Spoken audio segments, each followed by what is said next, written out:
ये आदेश है या कुछ फरमान है। दरअसल यही वो आदेश है जिसमें कहा गया है कि अब जितने भी एसीबी की कार्रवाई होगी उसका न तो फोटो जारी होगा न वीडियो जारी होगा जब तक कि कोर्ट में फैसला न आ जाए। इससे पहले क्या कुछ होता था, सबसे पहले वो मैं आपको समझा दूं ताकि आपको इस आदेश के बारे में कुछ समझ में आ जाएगा। जब से ऐसा बताया जाता है कि एसीबी की स्थापना हुई है उसके बाद से ही लगातार एसीबी जहां पर भी भ्रष्ट अधिकारी और कर्मचारी के खिलाफ कार्रवाई करती है उसका बाकायदा फोटो और वीडियो के साथ में एक डिटेल प्रेस नोट बनाया जाता है जो कि मीडिया के लिए जारी किया जाता था। लेकिन जिस तरीके से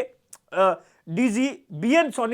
सोनी थे तो उसके बाद में दिनेश एमएन से लगाकर जब इनकी टीम ने कामकाज करना 3 साल पहले शुरू किया तो उसके बाद में एक के बाद एक भ्रष्टाचार अधिकारियों और कर्मचारियों के खिलाफ ताबड़तोड़ तरीके से कार्रवाई होने लगी। उस वक्त एक नया ट्रेंड स्टार्ट किया गया, जहां पर कार्रवाई होती थी वहीं पर मीडिया को बुला दिया जाता था और वहीं से वीडियो करवाया जाता था ताकि समाज में एक मैसेज जाए कि आखिर वो कौन अधिकारी है, कौन कर्मचारी है जो कि रिश्वत ले रहा है और उसे रिश्वत लेते हुए किसी भी प्रकार की कोई शर्म नहीं आती है। और उसी के चलते काफी ऐसे भी अधिकारी थे जिन्हें यह लगता था कि अगर कभी हम रिश्वत के कांड में पकड़े गए तो इसी तरीके से सोशल मीडिया पर हमारे फोटो आएंगे, वीडियो आएंगे, अखबार के अंदर फोटो छपेंगे, तो कहीं ना कहीं इन सब चीजों को लेकर जो भ्रष्टाचारी थे उनके मन में एक डर था। लेकिन अब इसी डर को जैसे ही बीएल सोनी जो कि इसी 31 दिसंबर को रिटायर्ड हुए हैं, क्योंकि उनके कार्यकाल को लेकर ऐसा कहा जाता है कि एसीबी के राजस्थान के इतिहास में यह अपने आप में ऐसा कार्यकाल था जहां पर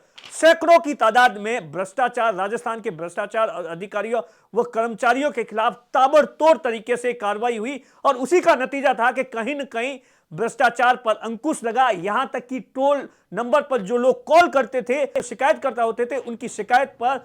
परिवाद दर्ज कर दिया जाता था, उस पर कार्रवाई कर दी जाती थी। तो लोगों का एक भरोसा था वो एसीबी पर बन रहा था। लेकिन आज जिस तरीके का नया जो आदेश आया है उसने सभी तरीके के भ्रष्टाचारियों को लेकर जिस तरीके की कार्रवाई होती थी उस पर एक तरीके से विराम लगा दिया है। कहने को आप ये कह सकते हैं कि कोई भी आदमी, कर्मचारी, भ्रष्टाचारी जो भी है वो रिश्वत ले ले, लेकिन उसका अखबार में, टीवी में, सोशल मीडिया पे न तो फोटो आएगा न वीडियो आएगा। ऐसा क्या कुछ आदेश में है, मैं आपको पढ़कर सुनाता हूं। दरअसल ये 4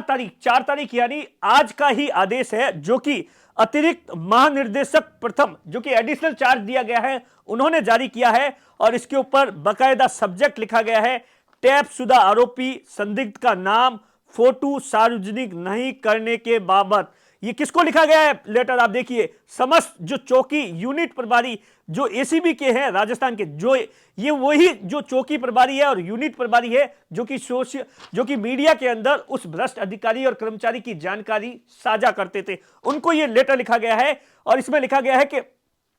समस्त चौकी प्रभारी को एसीबी को सूचित किया जाता है कि ब्यूरो टीम द्वारा की गई टैप की कार्रवाई के पश्चात जब तक प्रकरण या आरोपी का न्यायालय द्वारा दोष सिद्ध नहीं हो जाता तब तक आरोपी के संदिग्ध नाम या फोटो को मीडिया व अन्य किसी व्यक्ति को विभाग में सार्वजनिक रूप से वायरल नहीं किया जाएगा। आरोपी जिस विभाग में कार्यरत है उसका नाम और आरोपी का पदनाम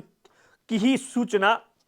मीडिया में सार्वजनिक की जाएगी। दरअसल आप देखिए, और इसी आदेश के बाद में जिस तरीके से सोशल मीडिया पर बीजेपी ने सीधे तौर पर बीजेपी ने क्या कुछ कहा है वो भी आपको सुनना चाहिए। राजेंद्र राठौड़ ने इसी बात को लेकर तमाम सवाल खड़े किए हैं। राजेंद्र राठौड़ ने कहा है कि आदेश पर कमेंट करते हुए उन्होंने अपनी प्रतिक्रिया देते हुए कहा है कि कांग्रेस का हाथ भ्रष्टाचार के साथ में। मुख्यमंत्री जी अशोक गहलोत का यह तथाकथित मॉडल स्टेट है राजस्थान में भ्रष्टाचारियों को अभयदान देने का कि अब उनके फोटो और नाम को मीडिया में नहीं उजागर करने का तुगलकी फरमान जारी किया गया है, जो कि मीडिया में भी कहीं न कहीं मीडिया के लोगों ने भी इस पूरे मामले को लेकर तरह तरह के कमेंट्स किए और सीधे तौर पर इस पूरे मामले को लेकर जब से आदेश आया है उसके बाद में राजस्थान की गहलोत सरकार की जबरदस्त तरीके से किरकिरी हो रही है और खास तौर से एसीबी की, क्योंकि जिस तरीके से पिछले 3 सालों में एसीबी ने अपनी छवि बनाई थी ताबड़तोड़ तरीके से कार्रवाई करते हुए, चाहे वो पटवारी हो या आईएएस हो या यहां तक कि आरपीएस हो या आरएएस हो या तहसीलदार हो, इन तमाम लोगों पर कार्रवाई करती थी। और उसके बाद में